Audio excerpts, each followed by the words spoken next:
काँग्रेस नेते तथा खासदार राहुल गांधी हे नेहमीच आपल्या वक्तव्यामुळे देशभरात चर्चेचा विषय ठरत असतात। पुन्हा असंच एक वादग्रस्त वक्तव्य त्यांनी पंतप्रधान नरेंद्र मोदी यांच्या विरोधात केल्यानं देशभरातील भारतीय जनता पक्षाचे पदाधिकारी आक्रमक झालेत। पंतप्रधान नरेंद्र मोदी यांच्या प्रवर्गावरून खासदार राहुल गांधी यांनी वक्तव्य केल्यानं आज नाशिकच्या रविवार कारंजा परिसरात जोरदार घोषणाबाजी करत राहुल गांधींच्या प्रतिकात्मक पुतळ्याला जोडे मारून पुतळा दहन करण्यात आला।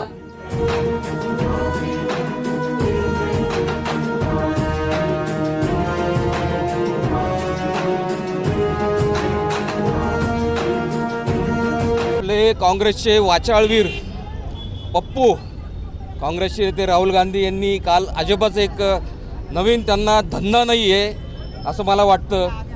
त्यांनी CSC सेंटर काढलं आहे जातीचं प्रमाणपत्र देण्याचं।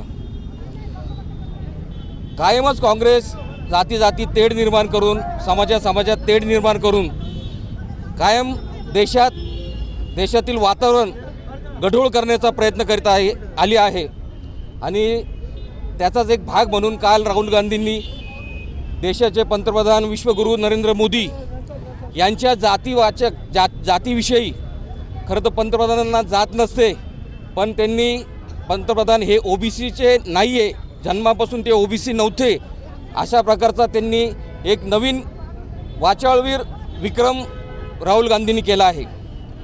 आम्ही आज भारतीय जनता पार्टी नाशिक महानगर, भारतीय जनता पार्टी OBC मोर्चा, भारतीय जनता पार्टी महिला मोर्चा, भारतीय जनता पार्टी युवा मोर्चाच्या वतीने आज नाशिकमध्ये मोठ्या प्रमाणात आंदोलन छेडलं आहे। राहुल गांधींचा पुतळ्याचं दहन केलं आहे। कायमच काँग्रेस देशामध्ये डिवाइड अँड रूल करत आला आहे, जातीमध्ये तेढ निर्माण करत आले आहे। यावेळी खासदार राहुल गांधी यांच्या विरोधात जोरदार घोषणाबाजी करण्यात आल्यानं संपूर्ण रविवार कारंजा परिसर दणाणून निघाला होता। आंदोलनाला भारतीय जनता पक्षाचे विविध पदाधिकारी, कार्यकर्ते आदी मोठ्या संख्येने उपस्थित होते।